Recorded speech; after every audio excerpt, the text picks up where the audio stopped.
Off back to LA for a couple days before round 2 started, headed to OKC. It's a good feeling. I'm happy for the boys, man. Round 1, that's a wrap. Yes, sir. Let's do it. Good evening, Laker fans, and welcome. Game 6 tonight determines whether or not we go to Game 7 in LA on Sunday. The Lakers know they don't want that. They want to take care of business tonight, led by LeBron. Let's see if they can pull it off. And we're underway in Houston. Feed up the floor to James. Bullet feed. Hachimura puts it down. Wow. The ball was hopping. Reeves spin against the grain, and he lays it in. That was creative. The Lakers have come out on fire. James, like a locomotive. LeBron James. He is timeless. My gosh. The Lakers advance. They get it done in 6 games over the Rockets. Game over. Series over. Tremendous all-around effort by the Los Angeles Lakers. Moving on to the conference semifinals to meet the defending champion, Oklahoma City Thunder. The reason that our team is winning is because we're a team, because every single guy has contributed to winning. To get to this point, to be able to win a playoff series and close out a team on the road, I'm proud of everybody in this room. All right, we play Tuesday. Let's go.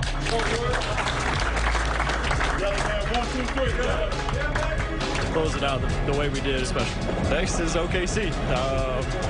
Got to go in there and battle. Yeah, we'll be ready.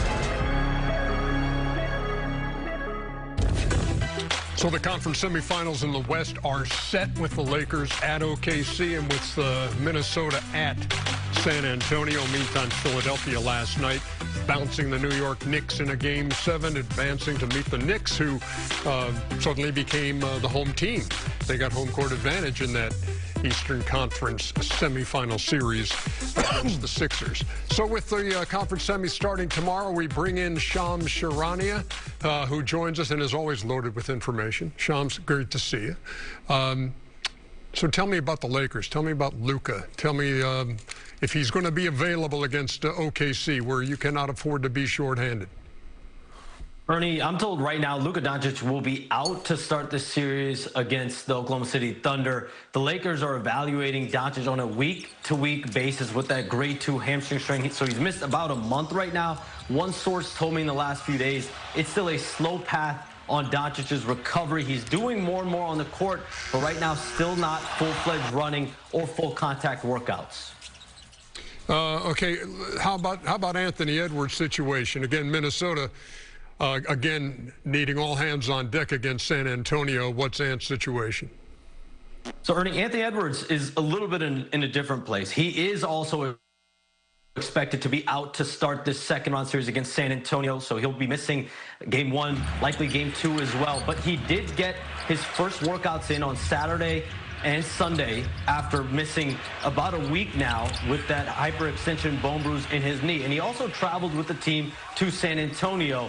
So there's optimism around team sources about his status overall, and I'm told Anthony Edwards himself is hopeful that he could push to be back in the lineup, potentially Game 3 or Game 4 at the earliest. It's really just going to be about how he feels, how his rehab goes on a daily basis here this upcoming week. Minnesota is going to be conservative with him because, remember, he has also been dealing with runner's knee in his opposite knee, his right knee, for the last month plus. The team Minnesota knocked out the Denver Nuggets, what's the fallout from that series? Yeah, there's a summer of question for the Denver Nuggets. Let's start with a couple of them. David Adelman, their head coach, he is going to be back. His job is safe. The second order of business for the Nuggets this offseason is securing a long-term commitment from Nikola Jokic. He's eligible for a contract extension, 4 years, $290 million plus. The expectation on both sides is Nikola Jokic will be signing that when he's eligible in July, and they're going to move forward. But beyond that, there's going to be real roster changes coming to Denver to identify how they can surround Nikola Jokic with the right pieces to get this team over the top. Nikola Jokic said after that series loss against Minnesota, we're far away. We just lost in the first round. So they're going to get calls, listen to calls on everyone on the roster besides Nikola Jokic. Shams Charania, as always, great stuff. Appreciate the time, man. Thanks. We will take a break. You have a quizzical look on your face. I need a break when I heard 4 years, $300 million. And we welcome you back. It's easy to view professional athletes in a different light. The money and the fame, the house, the lifestyle. But there are times when we're reminded that off the court, they're actually a lot like us, with problems to deal with and burdens to bear. Take the Pistons' Duncan Robinson. This is his first season in Detroit after 7 in Miami. He was in his final season with the Heat, a November game in Washington that he didn't play. And a look at the official box score says simply not with team. No reason given, just not with team. Sometimes you just don't know what a person is going through.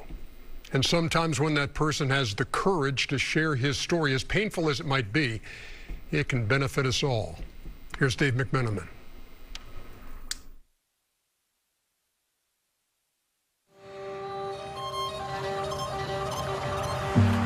The bridge that splits New Hampshire and Maine. It towers over the rest of the town. You know, it's just like always there, which is challenging. It's hard to look at, quite honestly.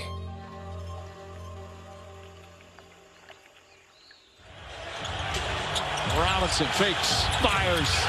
It's good. Three-pointer for Robinson. In his first season in Detroit, forward Duncan Robinson helped the Pistons to their best regular season record in 20 years. And he did it with one of the purest jump shots in the league. Robinson, three-pointer, puts it up, puts it in. A shot he learned growing up in the small New Hampshire town of Newcastle. We like playing basketball Sunday and sometimes we don't. That's where I really fell in love with sports. I played everything growing up. You know, that was really where my older brother became like a huge mentor of mine. And I have a brother named Duncan, and he's really nice. Duncan and Eli, 3.5 years apart, were inseparable. Hey, Duncan. More often than not, just kind of following him around like a shadow, wanting to be friends with his friends, wanted to mix in with his pickup games. Eli was a natural athlete, really good at baseball, really good at basketball. Basketball was probably his best. Duncan really aspired to shoot like Eli. Nice shot, Eli. He was known for his three-point shooting. Eli's jumper landed him a starter role on the high school varsity team as a freshman, just as Duncan was also coming into his own. I grew quickly, and throughout that time, I started to become a better player. He kind of started to experiment with drugs and smoking a little bit, and his athletic career was kind of in flux. At that point, I was just all about basketball. I was just pushing all my chips to the middle of like, this is what I want to do. And Duncan would do it well. After graduating high school in 2012, he played 1 season in Division III before joining the basketball team at the University of Michigan as a sophomore. Duncan Robinson, now number 10 all-time in Michigan history in triples made. To have, you know, an older brother, somebody that you looked up to your whole life, turn around and then be your biggest fan was special. But behind the scenes, Eli's substance abuse was worsening, even as Duncan was playing in the biggest game of his life. I remember Eli came out with me to go to the Final Four, and Eli went missing in the morning, and he didn't show up for the game. He just went and got annihilated and ended up in some park. He truly was Duncan's greatest supporter. But when he was actively using substances, he could not show up and be present for Duncan. It was one of his biggest regrets. Out to Robinson for three. Your official welcome to the NBA.